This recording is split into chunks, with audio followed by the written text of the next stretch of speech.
Welcome to the Sneaking Into the Classics podcast. My name is Norman Davis. And my name is Max Nathan. And today we're going to be talking about High and Low, Akira Kurosawa's 22nd film, ahead of the release of Spike Lee's remake called Highest to Lowest. So sneak in with us and let's go.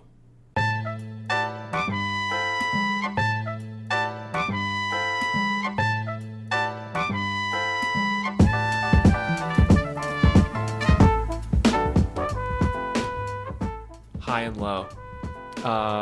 Had you seen this movie before? I had not, no. Had you seen other Akira Kurosawa films?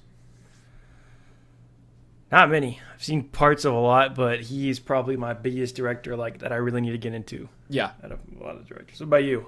Kurosawa are you? It's a huge blind spot for me. I haven't seen any Kurosawas until now. This is my first, and I gotta say, it was a good one. It was a good one. It's a good one to start with. This movie was fantastic, dude. Yeah. Oh my goodness. Yes.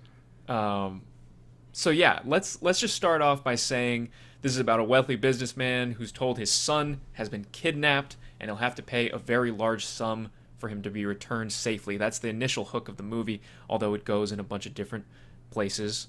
But that's where we start. Norman, how familiar are you with this kind of crime noir genre, and what did you think heading into this setup? I'm familiar enough, I would say. It's not like my favorite genre or nothing. It's not one I always want to pick when I watch a movie or nothing. Yeah. So I felt relatively familiar with what was going on. But this movie just felt like light years ahead for the time. If you told me this came out today, I could almost believe you. Yeah. Especially so much, with how it looks. The cinematography is just incredible. It's unreal. It's unreal. It's crazy. But yeah, I think this set up a ton that we see in most noir movies today. This feels very influential benchmark film, which is why it's getting remade, which is why it's kind of been remade before, which we'll talk about, and a lot more people have tried to remake, I guess. Yep. I mean, it's a totemic movie in film history. Yeah. And Kurosawa is just one of the greatest filmmakers of all time by most people's accounts. This was my first entry into Kurosawa, and yeah, I basically, he passed with flying colors in my eyes. I think that this is just a fantastic film. It's thrilling. It's, everything you want from a, crime thriller. Like we said, it's shot beautifully. It's really the film factor. We've talked about this before. You shoot a movie on film, it's going to look leagues better than most of the stuff that comes out today. I mean, it's not 1-to-1 something shot on film is going to look better than the best thing that's shot on digital. That's not really what we're saying, but there's a unique quality to shooting something on film where that basically makes High and Low look leagues better than most of the stuff we're getting today. And that's because you can keep going back to the film print and remastering it to the tech that we have, because the resolution or the equivalent resolution of a film print is leagues ahead of 4K. It's closer to 8K or something like that. Something crazy like that. We're gonna keep going back to these film prints and remastering them throughout history, or the future, I guess I should say. But yeah, no. This initial hook had me. I was in from the start. We learn that they actually, or the kidnapper doesn't get the child of Gondo, who we're following, who's the wealthy businessman. He wants to work for National Shoes. He has a scheme to take over this company. I thought that was very interesting. I thought that might have been... It's all the same. It's all part of the same pie here. But I thought that part about Gondo wanting to be this head of the National Shoes empire, if you will, I thought that was very interesting. I think it's very cool, and I think that could be, I don't know how Spike Lee is planning on using all this stuff, but I think that could be a cool element of the remake as well. Norman, what do you think of Gondo as a character in this movie, and what did you think of that performance? It was an unbelievably good performance for starters. Yep. I do not have his name in front of me. We will pull that up. That is. We need that for podcasting purposes. Probably this good is idea. very important stuff. But yeah, he's a Kurosawa, regular. But this might be his best performance I've seen.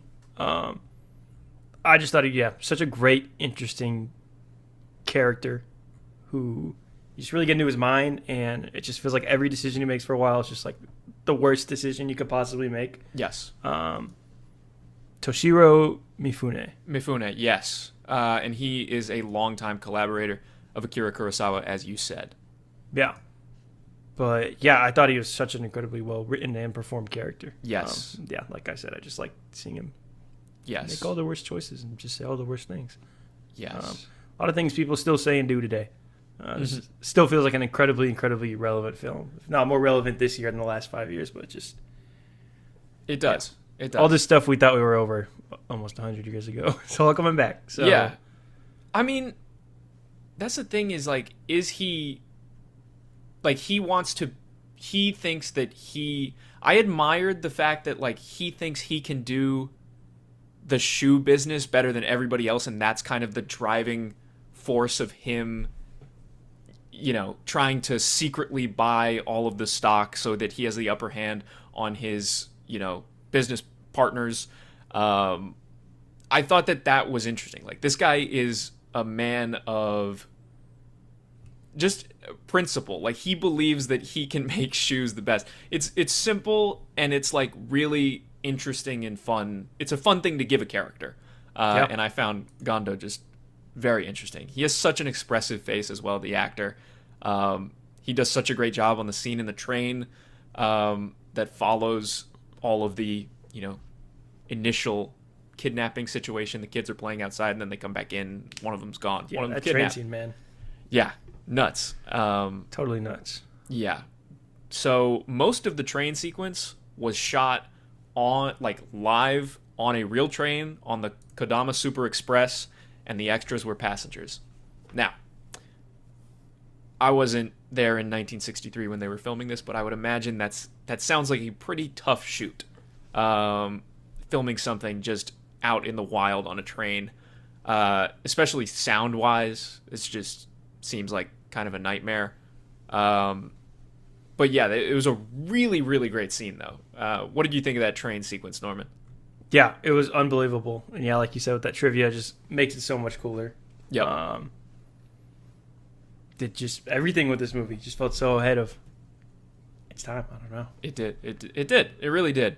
And it's only going to continue to, be relevant. As you said, it's just, you watch it and it's like, it's almost as if it could have been made yesterday.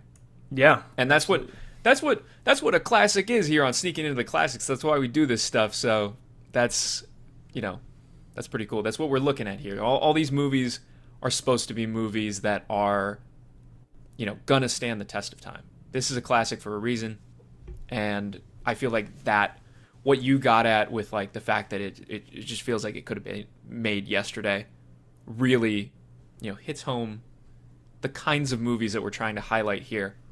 So yeah. Let me ask you, Max. Yeah, go for it.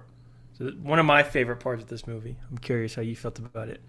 How did you feel this almost 2.5 hour movie was paced? Okay, so you're watching a movie from the 60s, right? You're very present of that the entire time. I was, at least. And it's such a nice change of pace, honestly, like, from something like, I don't know, something I saw recently, like Fantastic Four, where they're just showing you, like, they're hitting you with everything. News broadcasts all the time. Like, boom, boom, boom, boom, boom. Movements and stuff very quickly. It's a really nice change of pace to watch something that's really deliberate about what it's doing. Like, you're sitting in the room with all of those characters deciding what the most ethical choice is when it comes to the ransom call. And that's just, it's thrilling to sit in. That you really get to sit there and watch these characters walk around a room and interact with each other. It's a testament to how good Akira Kurosawa was at blocking those scenes. I think that absolutely some of the best blocking I've seen. Yeah. Reminded me a lot of 12 Angry Men in a lot of different ways. Exactly. Another classic. These movies are not like heavily edited, and I think that's kind of, we've in the modern day, I think we have a lot of. I mean, it depends movie to movie, but like there's a lot of like what you see like over editing, as I would call it. There's just like a lot of needless cuts, and when you're watching these characters just walk around a room and you're just holding on them for a lot of the time, it's thrilling. It creates a lot of tension if you do it right, of course, which Akira Kurosawa does in this movie. And yeah, I was thinking about 12 Angry Men as well, which I had watched recently, because that's another movie that uses its blocking just so perfectly. It's so well directed. And yeah, that pace is definitely something that we've lost. I mean, like there's still like, we still have like the slow burn A24 situation, but even that sometimes that stuff can go like way slow, like way slow burn. Yeah. And then we have the other extreme, which is just like, I guess how Marvel movies are edited, where you're just like, just go. Yeah, we gotta get through this. But yes, no, just loved watching scenes where characters would just walk around a room talking to each other, and the dynamics change as they move through a scene that just takes place in one room. And even the train sequence, just seeing Gondo sit on the train, and he's just like I said, he has that actor has Toshiro Mifune has such an expressive face. Like he's just sitting there going through it on the train. Yeah. And the way that they throw the suitcases out the window of the train was just a really, thrilling part of that scene. Loved that. Definitely. It was quite exhilarating. And that's kind of around and then it kind of becomes like a police procedural after that. It kind of has like two distinct parts. I mean, the a lot of the police are there for the train stuff and the initial kidnapping situation, but it really becomes kind of like a different movie towards the second half. Norman, what do you think of that shift into the second half, and was it as stark as I thought it was? Did you find it to be? I didn't find it to be too stark. I liked it. Like, it still felt like the movie was flowing for me. It didn't feel like, whoa, like I'm watching something different, or it feels like really something different here. Yep. No, I think it worked for me really well. Why did you find it so stark, I guess? I mean, it was kind of, I'm not saying like it was like a radical shift per se. Like I said, like a lot of the same characters were there, but it was like a natural progression of the story, but I thought it was a big shift in just the way that the movie was moving. And Toshiro Mifune like sort of exits the movie at that point. Like he kind of falls out of the movie, which it works for this movie. Like I can't really he didn't really have a place within that second half of the movie where they could have fit him into it, but I did miss him nonetheless, because like I said, I loved that character, and the way he was moving. But yeah, that was cool. What do you think of the score? Oh, amazing. Yeah, I liked it a lot. Yeah, it was really, really good. Yep, I would agree with that. That is Masaru Sato, who is also longtime collaborator of Akira Kurosawa, and I thought this was interesting, but he was given about a week to compose the film's entire score by Kurosawa. And yeah, he cooked. It's crazy how some people can just make something like generational. Yeah, like that. I always joke, kind of off topic, but when Kendrick Lamar and Drake were beefing, it was like Kendrick Lamar hadn't given us music for like 4 years, and he just like drops 3 songs all at once. I remember I was just like, he could be doing this every day, and like that's how this sounds to me too. Make the score in a week, and it's generational all these years later. So Was Masaru Sato the Kendrick Lamar of his time? maybe. Who's to say? Not Who's us. to say? We weren't around, but maybe looking back, But no. Another interesting thing I found was that Gondo's house, right? That scene that we're talking about, where all the characters are moving through it. You have his assistant as well. We didn't even mention there's an assistant who's got his own goals and aspirations. For the day shots, because he has this beautiful house where he has this large window where you can see Yokohama, which is the city. And there's also a pivotal moment there where you see the pink smoke coming up out of the tower thingy. I don't know exactly what that's called. You know what that's called? I just kind of thought of it as a tower. Yeah. The pivotal moment with pink smoke. Sorry, we're in 2025. I don't know what that is. Outside the city during day shots, that is the actual city. But in night shots, they built miniatures, complete with a bridge or a couple of bridges and a moving train. And I thought that was pretty cool because I love miniatures. Yeah, that's cool. I didn't even think about that during the movie or really notice it. I didn't notice it at all. So thought that was pretty cool. Had me fooled. Do you have a favorite use of a miniature in movies? I'm springing this on you. Yeah, I don't expect you to have an answer, but I can't think of a movie or a painting. Use of a painting as a background.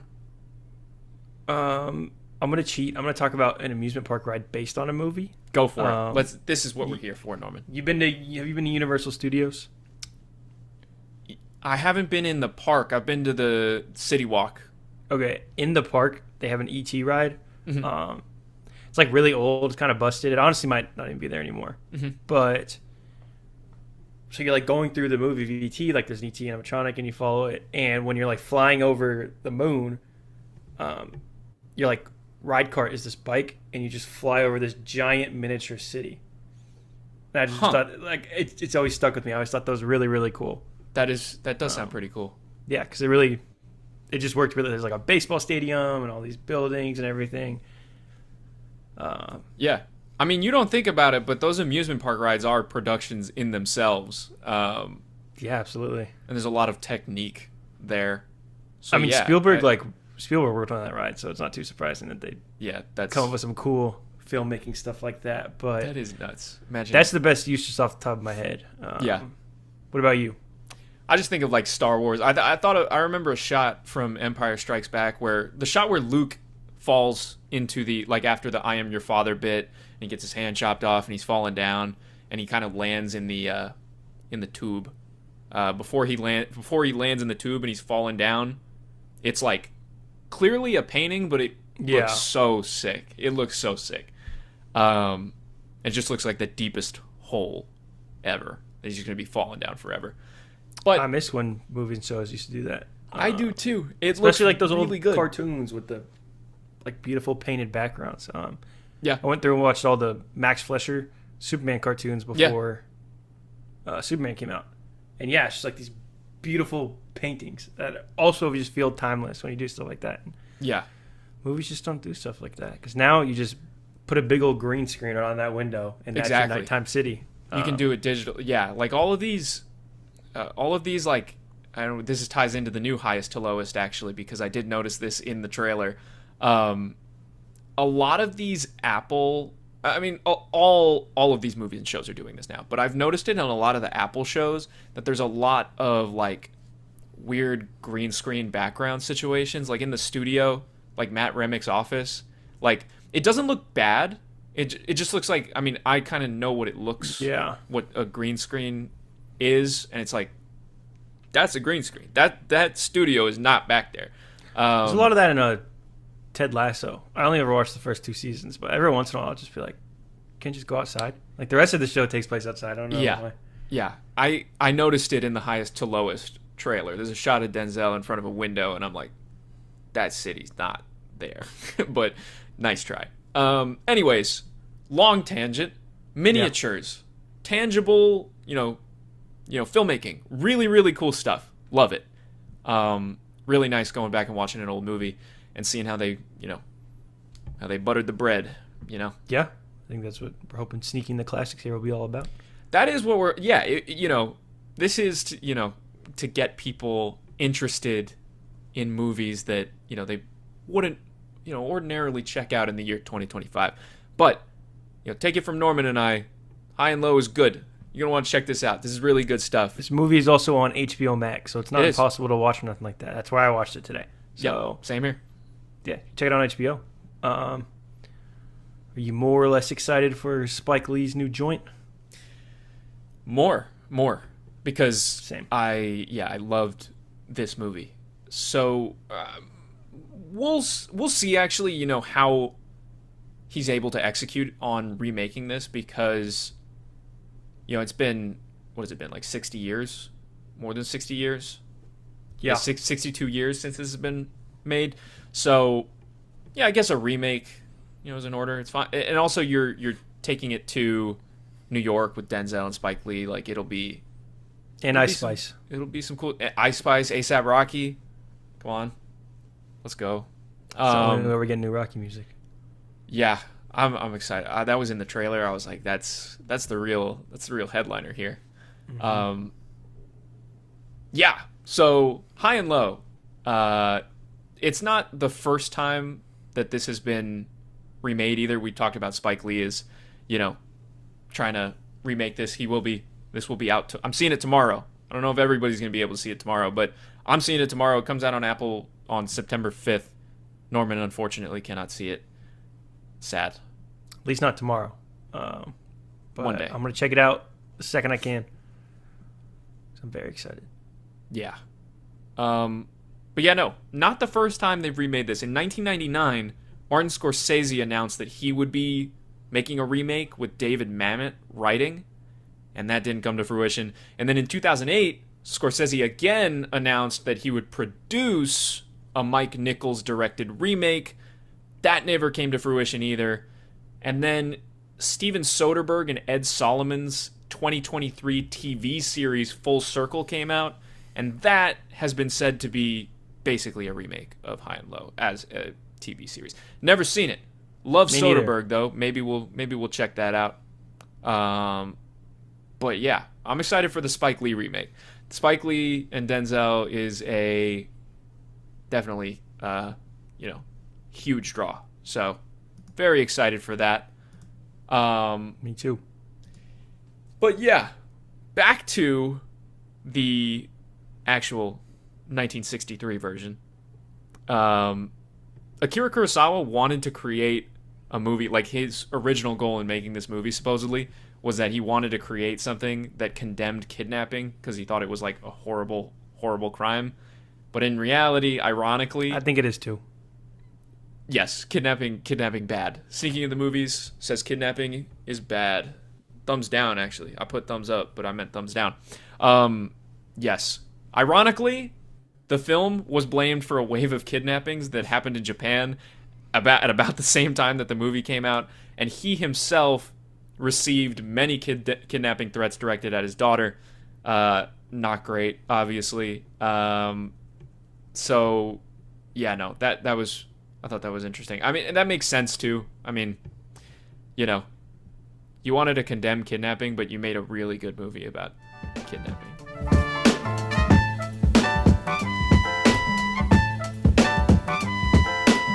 Gondo goes and meets the bad guy in jail, and he has his they have their little Batman Joker moment, sitting across the glass. It's cool to see how a lot of these classic movies inspire some of our favorite movies as we do this. That's obviously in a lot of the Batman stuff. Like, I'm sure Christopher Nolan and them, Matt Reeves, has seen this and decided, hey, 1,000%. I'm sure, I mean, it's in the comics as well, so it's, a lot of people, a very, very classic movie, significant movie, High and Low. So, yeah, and not that this is the only movie that did that either, but this is a very good movie that did that. And so, Norman, the end. We get to Gondo, the bad guy, face to face. What are your thoughts on what transpired there? I liked it. I thought it was a pretty good ending. What'd you think? I agree. I thought it was endlessly interesting and well done. You have Gondo, who is this, wealthy businessman character. He's like, he's got his dream, which is, I want to represent National Shoes because I am Mr. Shoe Man. The shoe guy. I am the shoe guy, and nobody does it better than me. All you bozos in the opening scene, you don't know how to make shoes. Only Gondo does. And so he's there, sitting there with all of his principles and morals, having, gone through the, trauma of basically losing his entire fortune to this guy who he thinks is just this nefarious mastermind to that point, probably. And, he comes face to face with him, and he ends up being kind of another side of the same coin, where he is obviously, he's like, he's poor, he's not rich, he's, addicted to drugs, but he's also ambitious, and he is ambitious because he's basically made it his quest to tear down Gondo in an act of he thinks that it is like his right to do that. It is his path. That is what he is going to be good at, and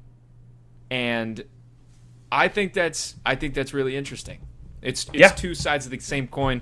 It's obviously, it's a bit of, class conflict there to get academic on you. But yeah, it's a really good representation of that, I thought, and it was really interesting and well done. He kind of gets to the bad guy kind of gets to have his little like maniacal laughter moment as well, which is fun. It's fun. Yeah, it's a great ending. Yeah, to show up. Ambition can drive us to do good and bad things. Yeah, not great things in both these guys' cases, but yeah, it kind of feels. Would you say nihilistic?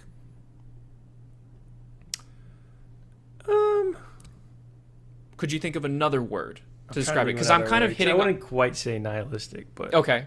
I think it's something. There's something about it that feels hopeless within it to me. A little bit. And I thought that feeling that I got from it was a really interesting thing. Like it really, it felt like it hit on something very, very human, which is what the best movies do. Yeah.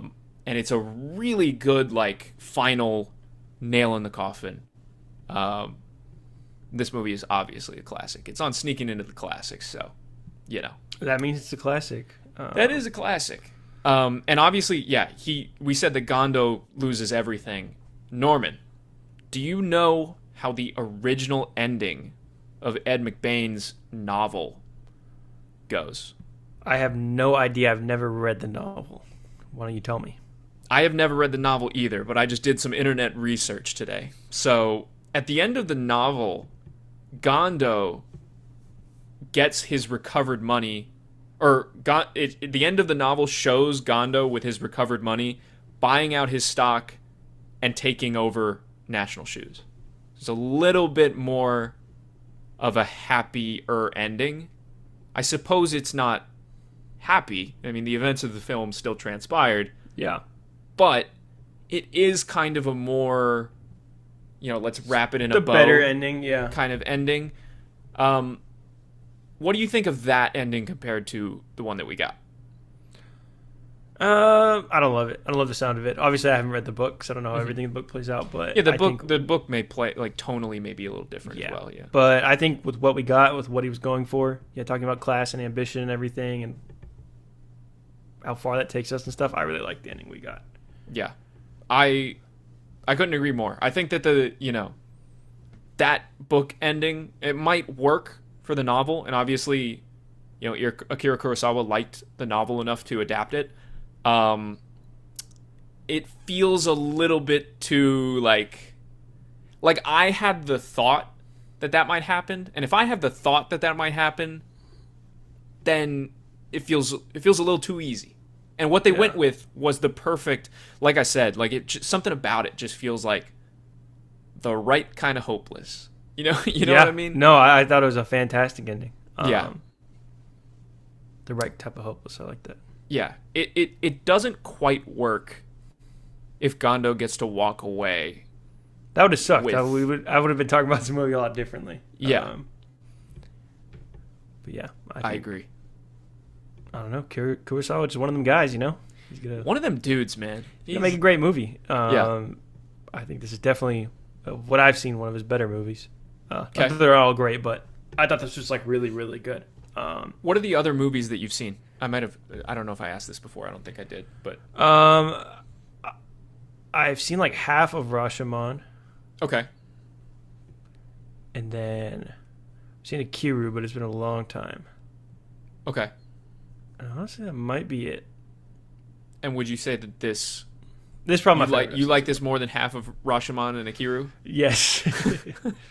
Yeah, probably. But I need to rewatch both of those. Yeah. I guess this is by default your favorite. This is your least favorite then. This is your least favorite Kurosawa. Interesting. It's true. Yeah. I hate to say it, but by default it's got to be the least favorite. I got to dig into this stuff. This is a huge blind spot on my part. There's a lot of sneaking into the classic stuff that you might be, as a listener, shocked to hear that I haven't seen. I was humbled. The other day, I was talking to somebody, and they had like 3,000 films logged on Letterboxd, and it was like, holy shit! Like I thought I watched movies. Man, there are people out here watching all the movies, bro. And it's because I have these blind spots. I haven't seen Akira Kurosawa. I just watched 2001. That was my first Kubrick. There's a lot of these guys. I can't even think of them all. But yeah, no. There's a lot of stuff that I just need to check out. And this is, I'm loving this so far. This sneaking into the classics. We got to do more of these. But yeah, no. I really enjoyed talking about High and Low with you, Norman. So me too. And I'm excited to see and talk about Highest to Lowest whenever I get the chance. I wish movies came out everywhere when they said they were coming out. Yes. Yeah, I agree. Apple is being a little bit stingy after F1 too. F1 they got their win finally. I mean, you'd think it's Denzel Washington. Like, this movie will make, I don't know what it costs to make, but it'll make money if you put it everywhere. Like, dads will go see this. Yes, we all love Denzel here. New A$AP Rocky music. Although that didn't work for Smurfs with the Rihanna music. No, it did not. So who knows? This will probably be better than Smurfs though.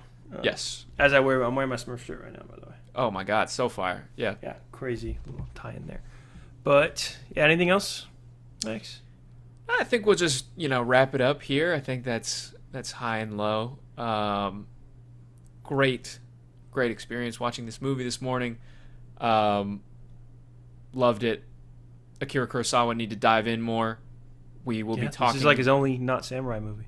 Not actually, but they're mostly samurai movies. Like, this is one of his more different quote unquote movies. So. Interesting. Yeah, this is like a grounded crime thriller. Yeah. This is his like 22nd film. I was scrolling through his films. This dude made so many freaking movies. Pretty impressive stuff. Do you ever worry about, I mean, it feels like it's economic and industry related, but do you worry about the fact that it seems like people are making way less movies than they used to? Kinda, but also, like, I think movies are more expensive than they ever were. Obviously, yes, it just like that is that will economic take factor. More. Yeah, I think it's mostly an economic thing. It's the same thing. And it's a way, way, way bigger deal in video games, where like you would get three Uncharted games in 4 years on the PS3, and now we get we're lucky to get one Last of Us game every 10 years, just because like everything's so much more bigger and grander and more bold, and I don't know. I kind of get it, but then you see like people like Osgood Perkins is making like 2 movies a year. You know what I mean? And I mean, yeah, and those movies are smaller, and they're interesting little movies. I have mixed feelings about Longlegs and the Monkey, but I think that those kinds of movies need to be around, and I think that, you know, we need to get back to, you know, kind of pumping these out. Like, there is something to the grand spectacle of, like, you know, we get Dune once every, you know, however many years, and you know, it's gigantic and the biggest movie ever, and there is a place for that. And, you know, Weapons in IMAX, like, that's a $38 million movie though, so that's a little bit different as well. But yeah, no, I worry about it, because it's, you know, you look at a guy like Akira Kurosawa's filmography and you're like, this is his 22nd film, and there's stuff after this. So yeah, no, he had like movies coming out pretty much every year. I just don't think economically you can really do that anymore. The only other, the only modern guy I can think of that's kind of doing that is M. Night Shyamalan. But and Soderbergh. Yes, we've already had 2 Soderbergh movies this year. You're right. Soderbergh's pretty good about that. But yeah, I don't know. But anything else here? Nah, this has been Sneaking Into the Classics. Thank you for sneaking in with us. We'll have more of these on the way. We're doing a summer movie wrap-up High and Low on Sunday. Yeah, go watch Highest to Lowest and High and Low. Yeah, we'll see you next time. We'll see you on Sunday. See you all next time.